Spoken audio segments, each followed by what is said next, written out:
இன்னைக்கு காலையில சாப்பாடு டெய்லி விளாக் ஆரம்பிச்சாச்சு. வீடியோ எண்டிங்ல ஒரு ட்விஸ்ட் இருக்கு, தவறாம பாருங்க. சரியா? இப்போ நான் என்ன பண்ண போறேன் காலையில சமையலுக்குன்னா, அவ கேரட் சாதம் கேட்டா. கேரட்டுக்கு அவளுக்கு மட்டும்தான் கேரட் சாதம், எங்களுக்கு வேற குழம்பு வைக்கணும். அதனால ஒரு கேரட் துருவி வச்சிருக்கேன். அவளுக்கு கேரட் சாதம் ரெசிபி ஏற்கனவே கேட்டிருக்காங்க, இன்னைக்கு அதை போட்டிருக்கேன். இது வந்து கடலைக்கறி வைக்க போறேன், பூரி வச்சு கடலைக்கறி. பூரி வச்சு கடலைக்கறி ஏன் வைக்கணும்னா ரீசனை நான் கொஞ்சம் வேலையெல்லாம் முடிச்சுட்டு உட்காந்து பேசையில நான் சொல்கிறேன். அந்த ரீசன் என்னன்னு சொல்லிட்டு சொல்கிறேன். இப்போ வாங்க கடலைக்கறி பார்ப்போம். எண்ணெயை காய வச்சுருக்கேன். ஒரு வெங்காயம், நல்லா ஒரு பெரிய ரெண்டு வெங்காயம். பெரிய வெங்காயம்னா ஒன்று போதும், சின்ன வெங்காயம் கொஞ்சம் சிறுசாக இருந்ததுன்னா 2 எடுத்துக்கோங்க. அதை நல்லா பொடிசாக கட் பண்ணி நல்லா வதக்கிக்கோங்க. இது வதக்குற நேரத்தில் நான் மசாலா அரைச்சிட்டு வந்துடுவோமா? மசாலாவுக்கு என்னென்ன வேணும்னு சொல்லட்டா? ஏற்கனவே கடற்கரை ஏற்கனவே நான் போட்டிருந்திருக்கேன், நம்ம பழைய வீடியோ போய் பாருங்க. தெரியாதவங்களுக்கு இப்போ புதுசாக போடுறேன். இதில் என்ன வச்சுருக்கேன் அப்படின்னா, ஒரு தக்காளி, ஒரு வெங்காயம், இந்த இவ்வளோ கொண்டக்கடலை. நம்ம கொண்டக்கடலை போட்டு தான் நம்ம வந்து கடலைக்கறி வைக்க போகிறோம். அவிக்கிறதுக்கு முன்னாடி ஒரு முதல் நாள் நைட்டு ஊற வச்சிங்கன்னா ஒரு 8 மணி நேரம் ஊறணும். குறைஞ்சது ஒரு 6 மணி நேரமாவது ஊறணும். ஊறின அந்த கொண்டக்கடலையே கொஞ்சமாக அந்த விலகானம் ஒரு 3 ஸ்பூன் போட்டிருக்கேன்னு வைங்களேன். 3 ஸ்பூன் போட்டிருக்கேன். மீதியை அவிச்சு வச்சுருக்கேன். இந்த வச்சுருக்கேன் பாருங்க. குக்கரில் போட்டு 2 விசில் விட்டு அவிச்சு வச்சுருக்கேன். இந்த தண்ணியை ஃபில்டர் பண்ணிடக்கூடாது. கொண்டக்கடலை நல்லா கழுவி தான் அவிக்கணும். இந்த தண்ணியோட ஊற்றணும், அதுதான் கடலைக்கறிக்கு டேஸ்ட்டு. இதில் ஒரு வெங்காயம், ஒரு தக்காளி, அந்த ஊறின பச்சை கொண்டக்கடலை, ஊற வச்ச கொண்டக்கடலை ஒரு 3 ஸ்பூன் கொண்டக்கடலை. இதை போய் பெருஞ்சீரகம் போட்டு சீரகம் போட்டு நல்லா பேஸ்ட்டாக அரைச்சிட்டு வரும். சரியா? இப்போ ஒரு தக்காளியும் போட்டு நல்லா ஒரு 2 வெங்காயம் வதக்கிருக்கேன், ஒரு தக்காளி வதக்கிருக்கேன். சரியா? இதுல பாருங்க, இப்படி நல்லா பேஸ்டா அரைச்சிட்டு வந்துக்கணும். ஒரு தக்காளி, ஒரு வெங்காயம், 3 ஸ்பூன் கொண்டக்கடலை, ஊற வச்ச கொண்டக்கடலை, ஒரு 1/2 ஸ்பூன் சீரகம், 1/2 ஸ்பூன் பெருஞ்சீரகம் போட்டு மட்டும் அரைச்சிருக்கேன். இஞ்சி வெள்ளைப்பூடு தனியாக வச்சிருக்கேன் நான் பேஸ்ட், அதனால அரைக்கல. உங்களுக்கு இஞ்சி வெள்ளைப்பூடு பேஸ்ட் இல்லை அப்படின்னா ஒரு சின்ன துண்டு இஞ்சி, ஒரு 3 பல் பூண்டு, இது கூட ஒண்ணா போட்டு அரைச்சிருங்க. சரியா? இப்போ தக்காளி வதங்கட்டும். அது வழியா அந்த பக்கம் சாதம் வந்துருச்சு, வடிச்சிடலாமா? நான் வந்து வடிச்ச சாதத்துல தான் சுடிகளுக்கு கேரட் சாதம் கிளற போறேன். சரியா? நான் வடிக்க போறேன். வேணும்னா நீங்க குக்கர்ல சாதம் வச்சு கிளறலாம். ரொம்ப சிம்பிள் தான். கேரட் பொரியல் பண்றோம்னா அதில் சாதத்தை போட்டு கிளறலாம், அவ்வளவுதான். வேற ஒண்ணும் இல்லை. இப்போ என்ன குழம்பு வைக்கன்னு கன்ஃபியூஸ் ஆகிதான் கேரட் சாதத்துக்கு வந்துருக்கு. என்ன குழம்பு வைக்கவே தெரியல. என்ன குழம்பு வைக்க அதே பெரிய பாடா இருக்கு. சோறு ஒரே காரணம். அப்படி கேட்டதுன்னா ஒரு வீடியோ சொன்னாங்க, ஒரு உறவு ஒருத்தவங்க சொன்னாங்க, டெய்லி வந்து இந்த சாதம் போடுங்க, கலவை சாதம் போடுங்க அப்படின்னாங்க. அதையும் போட்டாச்சு, கலவை சாதமும் ஒண்ணா போட்டாச்சு. டெய்லி கலவை சாதம் சாப்பிடவும் போர் அடிக்கல. நேற்று லெமன் சாதம் சாப்பிட்டாச்சு. இன்னைக்கும் ஏதாவது குழம்பு வச்சு சாப்பிட்டா நல்லா இருக்கும். என்ன குழம்பு வைக்க ஒரே கன்ஃபியூஷன். அதுதான் பாப்பாவுக்கு எப்படியும் காலையில ஏதோ ஒண்ணு ஒரு தயிர் சாதம் முதற்கொண்டு கொண்டு போயிருவா. அவளை பத்தி பிரச்சனை கிடையாது. அதனால அவளுக்கு இன்னைக்கு கேரட் சாதம் கொடுப்பாள். நான் வந்து நம்ம ரசம் வைக்கலான்னு பார்த்தேன். இன்னைக்கு செவ்வாய்க்கிழமை, அதில் நான் கோயிலுக்கு வர போனா அதெல்லாம் ரசம் வேண்டான்னு பார்த்தேன். ஆமா,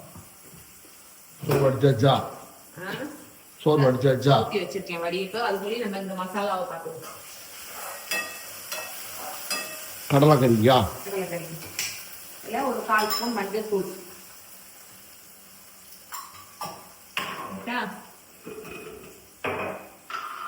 அப்புறம் அது என்னது? வத்தப்பொடி, ஒரு 1/2 ஸ்பூன் வத்தப்பொடி. நம்ம வீட்டுல திருச்சது தானே? திருச்சது. ஏன் இதுல வச்சிருக்கேன்னு பார்க்காதீங்க, பெரிய சம்பளத்துல வச்சிருக்கேன். அது ஃபில் பண்ணிட்டு மீதியை தான் இதுல வச்சிருக்கேன். ஃபர்ஸ்ட் இதை காலி பண்ணிட்டு அப்புறம் பெரிய சம்பளத்துல இருந்து எடுத்து வச்சிருக்கேன். சரியா? அது மல்லிப்பொடியா? இது மல்லிப்பொடி. ஒரு 1/2 ஸ்பூன் வத்தப்பொடி போட்டிருக்கேன். ஒரு 1.5 ஸ்பூனு மல்லிப்பொடி, நாட்டு மல்லி திருச்சது. ஆமா, போட்டு கொஞ்சம் நல்லா வதக்கிட்டு அதுக்கப்புறம் நம்ம இந்த மசாலாவை போடுறோம். இப்போ ஒரு 1/2 ஸ்பூன் இஞ்சி வெள்ளைப்பூண்டு போட்டுருக்கோம். சரியா? போட்டுட்டு லைட்டா ஒரு 2 நிமிஷம் வதக்கிட்டு இப்ப நாம அரைச்சு வச்சிருக்கிற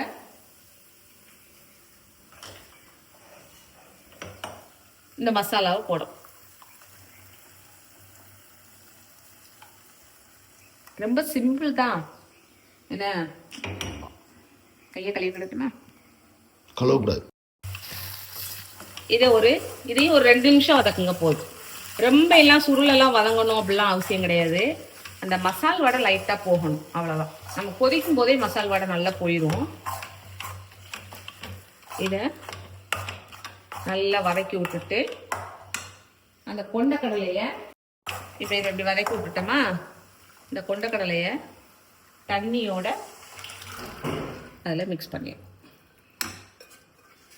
ஓகேவா? இன்னொன்று, இதில் வந்து இந்த கரம் மசால் பொடியை வந்து ஃபஸ்ட்டே போடக்கூடாது.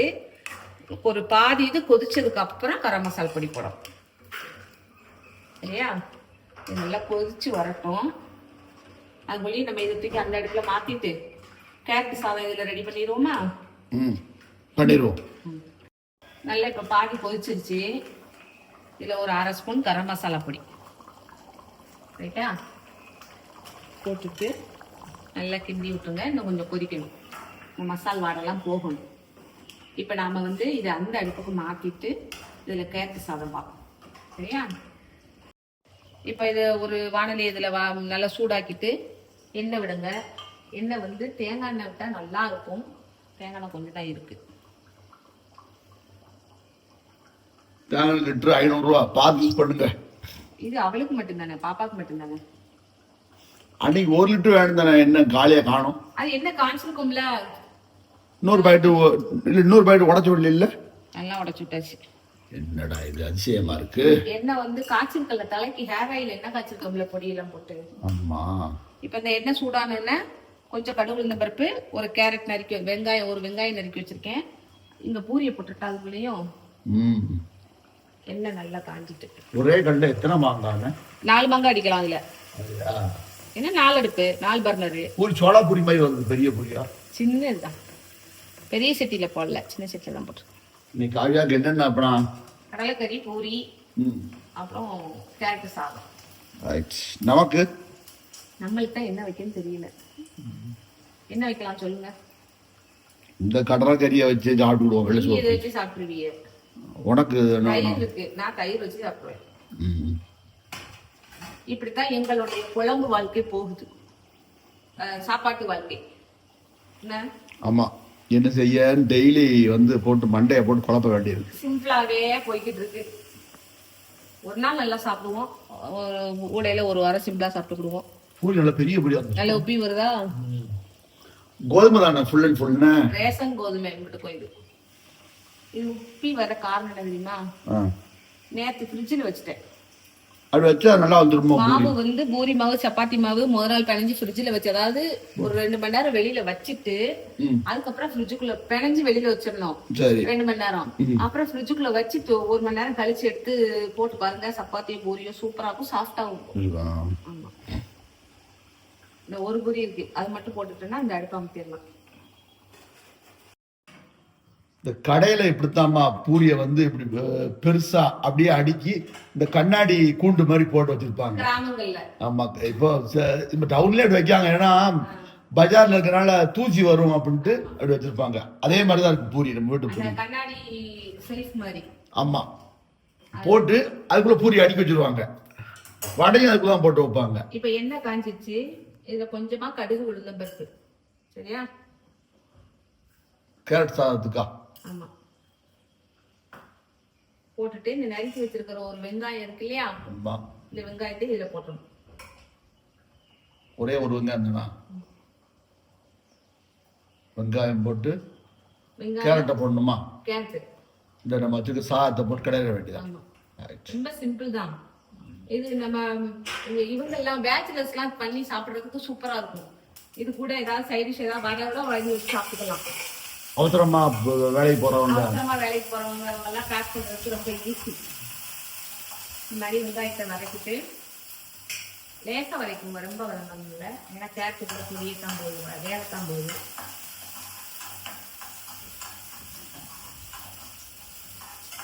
என்ன அந்த பக்கம் மீட்டிங் இங்கே வராங்க? நல்லா காற்று வருது, அதனால தான் காற்று காண்டி தான் போயிட்டேன். ஜன்னல் விட்டு காற்று நல்லா வருது, நீ வந்து சூப்பராக இருக்கு. சீசன் குற்றால சீசன் நல்லா தான் இருக்கும் உங்களுக்கு. தண்ணி ரொம்ப விழுது. கேரளாவில் மழை பெய்யுது, கன்னியாகுமரியில் மழை பெய்யுது. ஆனால் நம்ம ஊரில் வந்து தூறல் மட்டும்தான் இருக்கு. இல்லையா தூரல் தூறல் இருக்கு, ஆனால் வெயில் இருக்குதான் செய்யுது பகல்ல. அவ்வளோ இல்லை இல்ல. இப்போ இதுல துருவி வச்சிருக்கிற கேரட்டை போடுறோம். சாதத்தை போடணுமா வெள்ளை சாதத்தை? கேரட் வச்சதுக்கு அப்புறம் மசாலா பொடி போடணும்ல, இது வரை போடணுமோ? சரி சரி சரி ரைட். காய் பாதி வெந்துருச்சு. இப்ப லைட்டா ஒரு 1/4 ஸ்பூன் கரம் மசாலா பொடியும், வேற என்ன போடணும்? ஒரு அவனுக்கு மட்டும்தான் நம்ம கலருவேன், அதனால கொஞ்சமா தான் பொடி, ஒரு கேரட் தான் செய்விருக்கேன். அதனால 1/4 டீஸ்பூனுக்கும் கொஞ்சம் கம்மியா வத்தப்பொடி. ஏன்னா பாப்பா காரம் ரொம்ப பிடிக்காது. காரம் நிறைய வேணுங்கிறவங்க நீங்க காரம் நிறைய சேர்த்துக்கலாம். சரியா? இப்போ இந்த கேரட்டு வெந்திருக்கா? இதில் கரம் மசாலா வத்தப்பொடி போட்டிருக்கோம், தேவையான அளவு உப்பு போட்டிருக்கோம். சரியா? இதில் கருவேப்பிலை, மல்லி இலை, புதினா இலை எல்லாம் போடலாம். ஏன்னா எங்க வீட்டு அந்த சின்ன வாண்டுக்கு வந்து அந்த இதெல்லாம் போட்டா பிறக்கி தூர தூக்கி வச்சிருவா. அதனாலதான் அது போடவே வேண்டாம், அது போடல. ஆனா அதுக்கு பதிலா நான் புதினா சாதம், மல்லி சாதம், கருவேப்பிலை சாதம் தனியா பண்ணி கொடுத்துருவேன். எப்படின்னா அதை மிக்ஸில சாப்பிடுவா. அது இன்னொரு நாள் போடுறேன் அந்த ரெசிபி. சரியா? இப்போ சாதத்தை, அவளுக்கு தேவையான சாதத்தை எடுத்து போட்டுட்டு, அவளுக்கு வந்து இந்த கேரட் சாதம் ரொம்ப பிடிக்கும். நீங்க இதை மாதிரி செஞ்சு சாப்பிட்டு பாருங்க, உண்மைக்குமே சூப்பரா இருக்கும். ரொம்ப சிம்பிளா இருக்கும். இந்த மாதிரி ஹெல்த்தியானது கூட இந்த மாதிரி லஞ்ச் பேக் கட்டி கொண்டு போறதுக்கு ரொம்ப ஈஸி. அதே பிளஸ் ருசியாவும் இருக்கும். கேரட் சாதம் ரெடி ஆயிடுச்சா? ரெடி ஆயிடுச்சு. இந்த ஒரு 2 நிமிஷம் அப்படியே சாதத்தை போட்டு நல்லா கிளறிட்டு ஒரு 2 ஸ்பூன் நெய் விட்டுற வேண்டியதானே? உடனும் கடைசி விடுவேன். இதை நெய் விட்டேன்னா இதோட சூப்பரா இருக்கும், சுவையாக இருக்கும். அந்த பக்கம் கடலைக்கறி வெந்துருச்சு, அதை ஆஃப் பண்ணிடுவோமா? கடலைக்கறி ரொம்ப வேக விட்டு அப்படியே கீழே போயிடுச்சு. அது மசாலா வாடெல்லாம் போகணும்ல, வத்திடுச்சு, தண்ணி வத்துற மாதிரி வத்திடுச்சு. ரைட், இதை அமர்த்திடுவோம். சரியா? நெய் பாருங்க, நம்ம வீட்டுல தயாரிச்ச நெய், மணலா இருக்கு. அதோடைய வாசனை எப்படி இருக்கு? நல்ல சூப்பரா இருக்கு. மனமும் அது பார்க்கிறதுக்கும் அழகா இருக்கு. நெய் டேஸ்டும் சூப்பரா இருக்கு. பாப்பாக்கு நல்ல நெய்னா ரொம்ப பிடிக்கும், நல்லா சாப்பிடுவா. நெய் எடுத்துருக்கிறது அவ சாப்பிட்டதான் எடுத்துருக்கும். நல்லா ஆமா, நல்லா மிக்ஸ் பண்ணி விட்டுருங்க. அவ்வளவுதான், ரெடி ஆகிட்டு ஸ்டவ் ஆஃப் பண்ணிடுறேன். ரொம்ப சிம்பிள். சரியா? ஆறட்டுமா? கொஞ்சம் ஆறுனதுக்கு அப்புறம் டிஃபன் பாக்ஸ்ல வைப்போம். இப்போ கடலைக்கறியும் டிஃபன் பாக்ஸ்ல வச்சிருக்கா?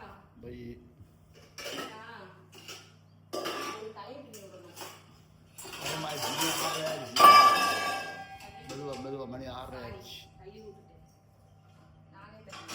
எல்லாம் கடலைக்கறி கொஞ்சம் வச்சிருக்கேன். ஃபில்டர் ஒன்னதான் நம்ம சவுண்ட் ஃபில்டர் சவுண்டு தான். ஃபில்டர் அமைச்சிட்டுமா? ஓகே, இந்தாங்க. இது ஆறட்டும், நான் அவளுக்கு தலையை பண்ணி விட்டு வந்துடுறேன். சரியா? Good morning sir. Good morning. Good morning. அது பேப்பரை தூக்கி காமிச்சா அப்படி குட் மார்னிங் சொல்லணும், பேப்பரை தூக்கி காமிக்கக்கூடாது. என்ன பேப்பருக்கு ப்ரமோஷன் கொடுப்பீங்களா? டீ ரெடி ஆயிடுச்சா? டீ ரெடி ஆயிட்டு. இந்த பேப்பரே எனக்கு பிடிக்காதுங்க. ஏன் பிடிக்காது? எந்த நியூஸே இருக்காது.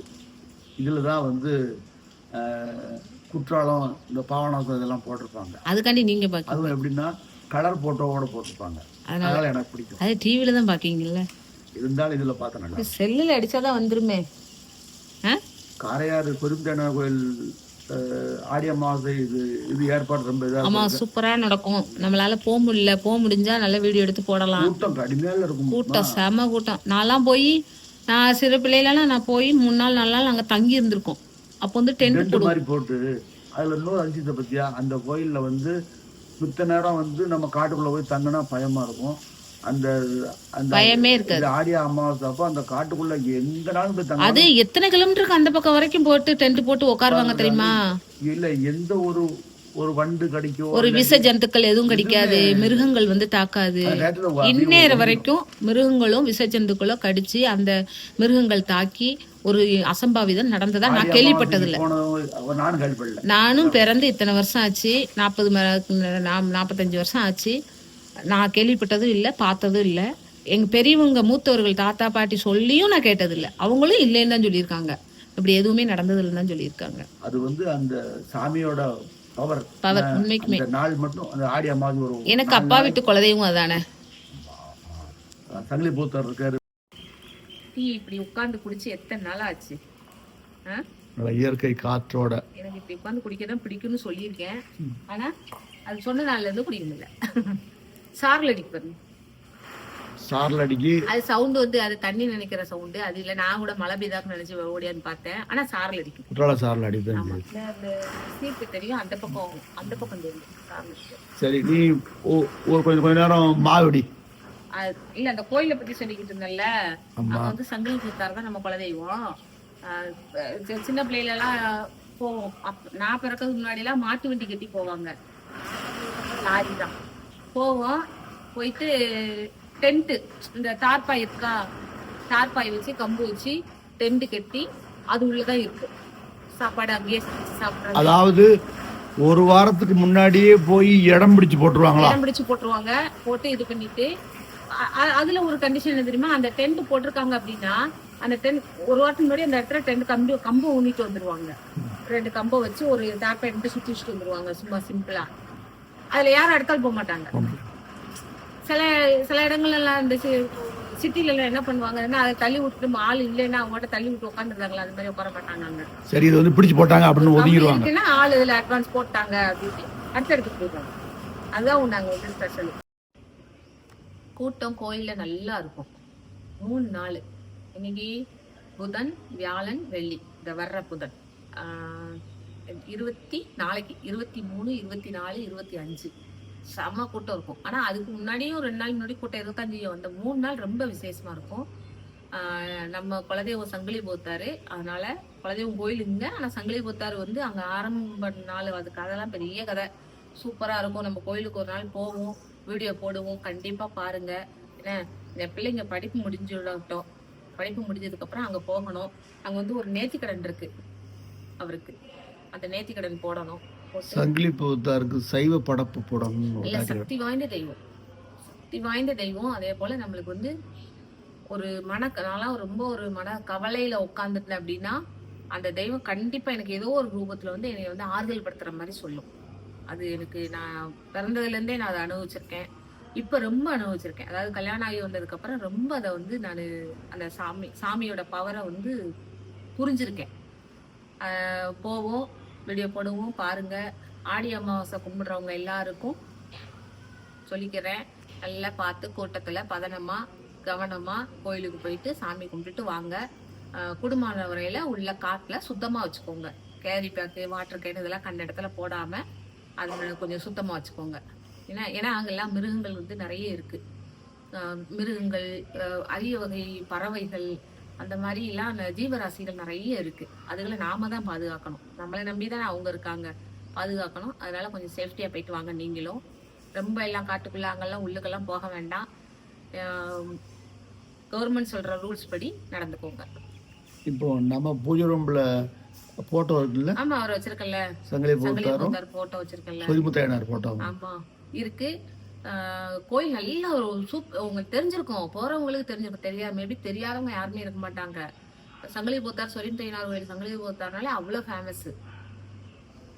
என்ன உலக புகழ்பெற்ற கோயில். அதுக்கு வரலாறு நிறைய இருக்கு, கதைகள் நிறைய இருக்கு. அதெல்லாம் உண்மையா நடந்த இடங்கள், சம்பவங்கள்லாம் முந்தையெல்லாம் வந்து உண்மையா நடந்த இடங்கள். அங்க உள்ள பட்டவராயன் சாமி, பேச்சி பெருமாச்சி சாமி, இதெல்லாம் நிறைய சாமிகள். அதெல்லாம் 21 கூட்டம்னு சொல்லுவாங்க. அதை 21 சாமி, அந்த இது எல்லாம் இருக்கு. ரொம்ப ஃபேமஸானது. அதே மாதிரி இந்த குலதெய்வம் தெரியாதவங்களுக்கு ஆமா, அங்க போவாங்க. அது ஒண்ணு, அதுவும் சொல்யூஷனு. குலதெய்வம் தெரியாதவங்க அங்க போய் பொதுவுல கும்பிட்டுக்கிட்டாலே அந்த குலதெய்வம் தெரிய வாய்ப்பு இருக்கும். ஒண்ணு வந்து தெரியறதுக்கு வாய்ப்பு வரும், இல்லைன்னா அந்த குலதெய்வ அருள் கிடைச்சிரும். அந்த பவர் கிடைச்சி அந்த கிடைக்கும். குலதெய்வ பவர் கிடைச்சிரும். நல்லா இருக்கும். அது குலதெய்வம் தெரியாதவங்க அங்க போவாங்க. இது ஒரு டிப்ஸா எடுத்துக்கோங்க. குலதெய்வம் யாருக்குன்னே தெரியல, எனக்கு குலதெய்வம் என்னன்னே தெரியாது அப்படிங்கிறவங்க பாவனாசத்துக்கு மேல இருக்கிற சொரியும் தேனார் கோயில போய் சாமி கும்பிட்டுவாங்க. அங்க இருக்கிற எல்லா சாமியும் கும்பிட்டுவாங்க.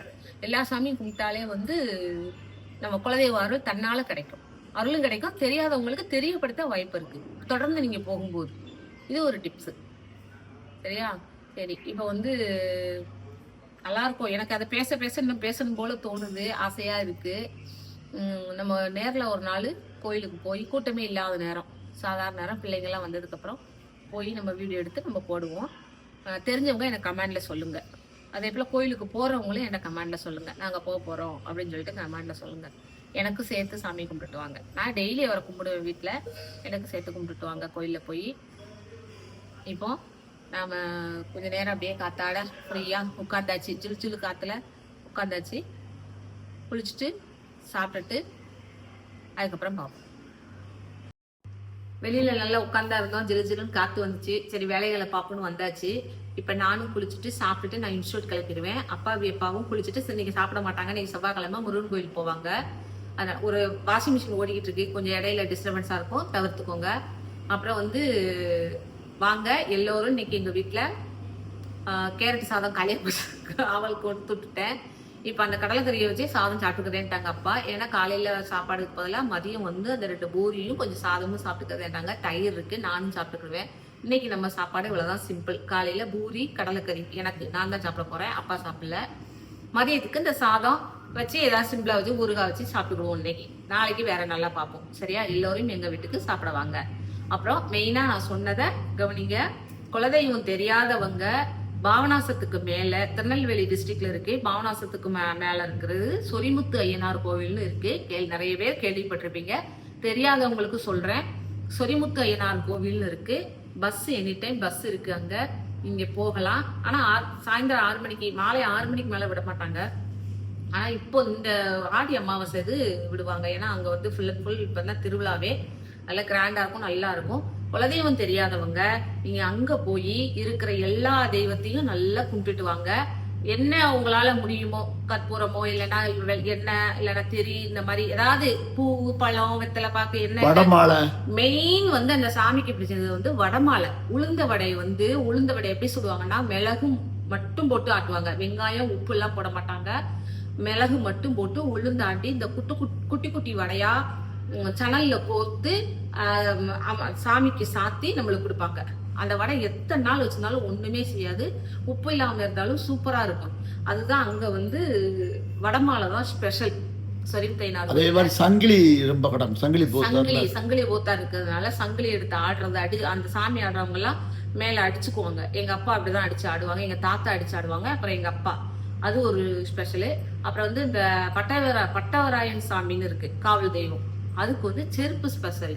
இந்த கால்வலி இருக்கிறவங்க, அப்புறம் இந்த பித்து வெடிப்பு நடக்க முடியாத இருக்கிறவங்க, இந்த மாதிரி உள்ளவங்க நேர்ந்துக்கிட்டு செருப்பு கட்டிட்டு வருவாங்க. அதுவும் வந்து ரொம்ப ஸ்பெஷலா உள்ளது. செருப்பு கட்டுறதுலே பெரிய, அந்த கோயிலை பத்தி பேசினாலே இன்னொரு நாள் நான் தனியா பேசுறேன். இந்த வீடியோல பேசுறதுக்கு டைம் இருக்காது. ஃபுல் அண்ட் ஃபுல் அந்த சாமி மட்டும் பேசுற மாதிரி இருக்கும். ஏன்னா ஒவ்வொரு சாமிக்கும் ஒவ்வொரு மகத்துவம் இருக்கு. அது வந்த வரலாறு, அது இருக்கிற இடம், அந்த தண்ணி ஓடுறது, தாமிரபரணி நதி உருவாகி வர்ற இடம், அதெல்லாம் வந்து ரொம்ப ரொம்ப ஸ்பெஷல். அது உலகத்திலேயே இல்லாத மாதிரி அங்க இருக்கும். அதுதான் ஸ்பெஷல். அங்க போயிட்டு வாங்க, சாமியை கும்பிடுங்க. கண்டிப்பா உங்களுக்கு குலதெய்வம் தெரிய வரும். இல்லையா குலதெய்வ அருள் கிடைச்சி உங்க வீடுகள்ல நல்லா ஒரு சுபிட்சமா இருக்கும். அந்த கோயில்ல தானே தன்னைத்தானே சங்கிலியால அடிச்சுக்கிடுவாங்க. ஆமா, அந்த கோயில் வந்து சாமி ஆடுறவங்க வந்து தன்னைத்தானே சங்கிலியால, சாமியே அப்படிதான் அடிச்சதுனால அவங்களும் சாமி ஆடும்போது செயின், அந்த செயின்ல நம்மளால தூக்கவே முடியாது. இரும்பு செயின் நல்ல குண்டு குண்டா இருக்கும், அதை எடுத்து அப்படி மேல அடிப்பாங்க. அவங்க மேலே அடிச்சுக்கிடுவாங்க. எங்க தாத்தா வந்து இப்படி சாட்ட மாதிரி சுத்தி அடிக்கும். எங்க அப்பாவுக்கு வந்து இப்படி அடிப்பாங்க, இப்படி மேல மேல இப்படி பொத்து பொத்துன்னு முதுகுல இங்கெல்லாம் அடிப்பாங்க. இப்ப வயசாயிடுறதுனால அப்படி அடிக்காங்க. இளவட்ட வயசுல எல்லாம் சுத்தி சுத்தி சாட்ட மாதிரி அடிப்பாங்க. அதெல்லாம் பயங்கரமா சூப்பரா இருக்கும். ஆனா நல்ல பவர், சக்தி வாய்ந்த சாமி. அங்க இருக்கிற தெய்வங்கள் எல்லாமே சக்தி வாய்ந்த தெய்வங்கள். எனக்கு நான் பிறந்ததுல இருந்து எனக்கு ரொம்ப மின்கலான ஒரு கோவில் அது. முந்தி வந்து அடிக்கடி போயிடுவோம். இப்பதான் போக வேண்டிய சூழ்நிலையே இல்லை. சரி ரைட்டு, போவோம், ஒரு நாள் போடுவோம். இந்த வீடியோ உங்களுக்கு பிடிச்சிருக்கும், லைக் பண்ணி ஷேர் பண்ணி கமெண்ட் பண்ணி பாருங்க. ஸ்ரீ அரங்கன் ஃபேமிலி சப்ஸ்கிரைப் பண்ணுங்க. இதே மாதிரி இன்னொரு அடுத்த வீடியோல சந்திப்போம். பாய்.